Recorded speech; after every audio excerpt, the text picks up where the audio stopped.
Hi guys, welcome back to TJM. Well, this episode just a little bit different. We all know Harry's garage. I think most of you have watched at least some of his videos by now. And Harry has this gorgeous, beautiful XJC that he's been working on it for a few years. And he recently did a video, he took wifey and he went to Ireland for a trip, a 1,200 mile trip in his XJC. I can't believe Harry's never been to Ireland. Mind you, neither have I. Anyway, I thought, well, I'm going to chuck an Aussie Harry. I'm going to take my gorgeous XJC, Adelaide. We're going to take wifey. Wifey's going to be camera lady. She doesn't know that yet.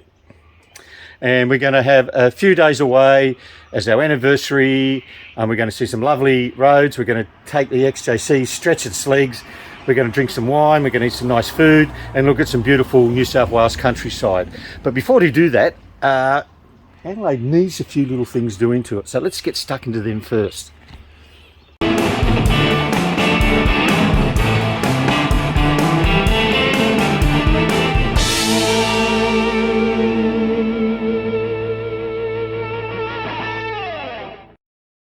I'm excited. I got an email from a technology company the other day, namely Topton, and they make battery chargers, battery boosters, they make onboard diagnostic products. And the email was asking me if I could review and test one of their new products, and it's the TP6000 Pro. So this is my first sponsor, the TP6000 Pro. Not really a sponsor, but they said if you review the product, they'll give me a free product, and here it is. So I'm going to review it, and I'm going to be honest about the product, but it looks great. It's a 2-in-1, so it's not only a battery charger that has 6 different modes, it also is a battery tester that can test your battery to see whether it's had it or not. So we're going to use it. It works via an app where you download the app on the phone, and we have a battery to test it on because I think that Rover 75 battery that bloke sold me for $50 is SHIT. So we're going to test it on that, but let's have a quick look at it first. Get it out of this box. It's well packed. Yep, well, it's not a big thing. It's pretty handy size. It's pretty much standard stuff. It's got a little LCD display, good quality looking alligator clips. So we're going to test it on the Rover, so we'll do that down the line a little bit, but here you go, the TP6000 Pro. Where's my turner off? Well, there's a few things we have to do on this old girl before we actually take it on a long trip, and one of them's been bugging me for ages, and it hasn't been that important to fix it, but I'll have to get around to fixing it. And it is my right-hand fuel sender is not working. It occasionally randomly goes up, but in general times when it's on the right hand tank it doesn't move at all, but then randomly it might move up, so that's telling me it might be just a loose connection. So we're going to have a look at the fuel sender connections first. Now on a Series 3, these fuel senders are behind the tail lights, but on the Series 2, the gimbal's mucking up a bit. What's going on there? Down behind that cover plate and the wheel. So we'll remove the wheel.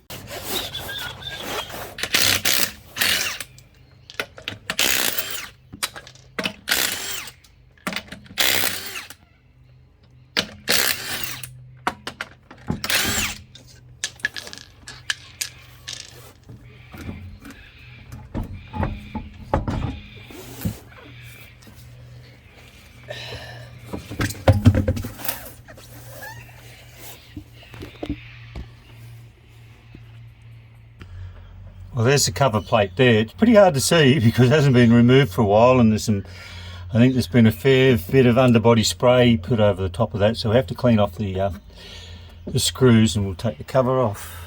Okay, well there's our 4 screws. Let's get the cover off. Okay, let's see if I can get this cover off with one hand. No, I might need 2 hands. Oh no, here it comes. Oh, there you go. It's all off. Okay, now they look like they're pretty much intact, which is a bit of a blow, because I don't think they're causing the issue, but they are dirty. So, well, what we'll do is just join them together and see if the fuel gauge works. I've just shorted them together. We'll just see if that fuel tank gauge goes up. Okay, ignition on. Is the gauge going to go up?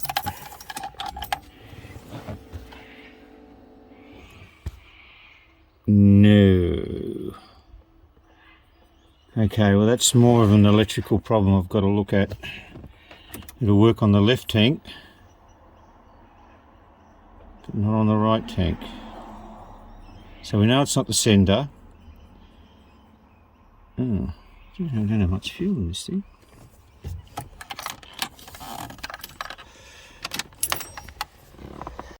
Well, according to Bradley, each of the positive wires of the fuel senders go directly to the fuel changeover switch, and also the solenoid power switches also go to that. So that may be where the connection is loose. So let's pull off that changeover switch and see if it's working okay. These things are pretty fragile. They just wedge out. Get it out there. Okay, we'll take the switch off and just clean the terminals on it. Well, they are flimsy and fragile. That will go back together, but they just fall apart pretty easy. Those little clippies are broken on the end there. And the plugs are on the side, just so you know when you pull them out that you're not going to damage it. It pulls out sideways. You can actually pull them apart too. And get that screw in there. Driver in there. Let's have a look inside it. I don't want to pull it apart too much.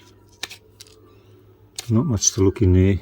I might just spray it with a bit of electrical cleaner.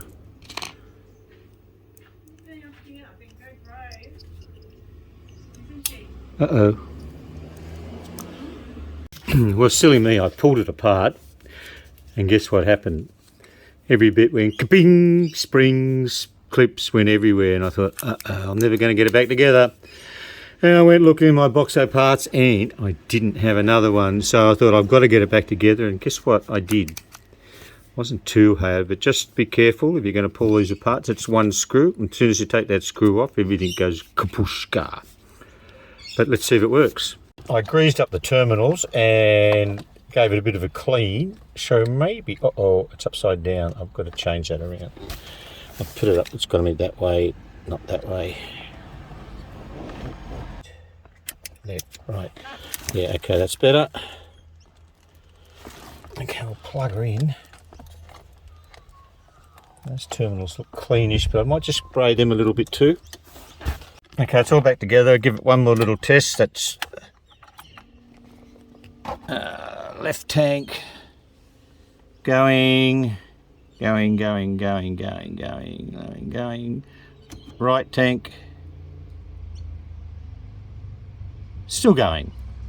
I'm happy we've done that because that was bugging me, and I would have had to keep an eye on my fuel while we're cruising around New South Wales. And another thing I need to fix is I don't have high beam. I got nothing. I can't hear any relays clicking. Even if I turn, I've got low beam if I turn the headlights on, but I've got no high beam at all, and I don't hear anything working there.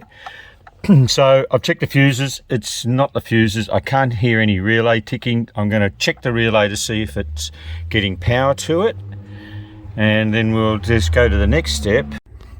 Well, let's see if Bradley can help me. Exterior lighting. Here we go. Here we go. Now there's our dipper switch. Oh, okay. I don't like that flash. Fuck that flash. That flash. Hope that's enough light. So on the dipper switch, all it is just grounding it to earth to fire up the relay, I think. Let me see here. I've lost it now. Yeah, well, there's the relay. So this wire that goes down through into the relay, we'll just test it to see if that's getting connection to it. Otherwise, it'll be the relay. If not, it'll be the dipper switch. So we'll just check to see if we got power to the relay from the active. And if we have, we know that we're not getting power because that's not grounding properly, because there's my lights there. and it goes through the fuses. It's 25 amp for the high for the low beam, and a 25 amp for the high beam, and there's a 10 amp fuse for the low beam. So let's just check those. Hopefully there's enough light here. So I've got my little tester. There's my blue black wire, and yeah, so we do have power to the relay, blue black, but there's no power when you flick the dipper switch. It doesn't power it up. So let's just do a manual power up. So I've just hooked up a little test wire to the relay, and this is really acting as my dipper switch. So when I earth it, in theory, I should have lightage. Well, the relay's ticking, and I'm having high beam on all lights. Okay, well that's a bit of a worry, because that tells me my dipper switch has had it, or it needs something wrong with it. It's not connecting somewhere, which is a bit of a problem, because it means we have to pull apart all that underneath the dash. It might just be a loose connection. Okay, well I've taken the lower shroud off the steering column, and you can see the where the connection touches the earth wire there.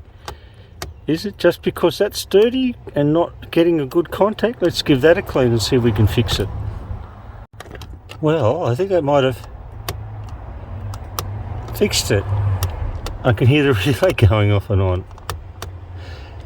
Well, that's pretty groovy. I think we've fixed it. We'll go and double check with the headlights.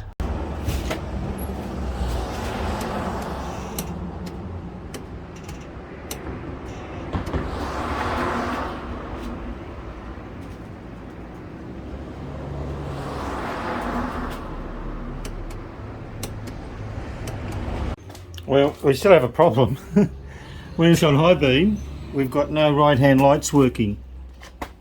So that could be just a fuse, but it's another problem. Okay, on low beam, everything's A-okay. Let's just have a look at those fuses again. Okay, I just frigged around with the fuses a bit and got them going. So we've got low beam, and we've got high beam, and we have flashes. Oh, look at that. That's going to warn people I'm coming. Okay guys, well I didn't get a chance to test the TP6000 Pro battery charger and tester because we headed back down to the Big Smoke, and perhaps I could have brought it with me and tested something down here with it, but I didn't. So we'll use that and test it next week, and also I need the promo code, so when you guys look at it next week, if you're interested in one, you just click the promo code and you get 20% off recommended retail price. So we'll do that next week. And how good, we fixed that last little thing on the XJC. I'm really happy at that's done. And can I tell you guys, if it wasn't for Bradley, I tell you, every one of you guys should have this book in your garage, because I'm an electrician's breakfast, and but I can do stuff by reading this, because it's really simple, and I don't have to look at complicated wiring diagrams on the Haynes books and that. It makes things really easy. So they're done, and thank you very much for watching, guys, and don't forget to press the like button. If you want to leave a comment also, you can do that too. I love hearing from you guys, and we'll catch you very shortly on the next video.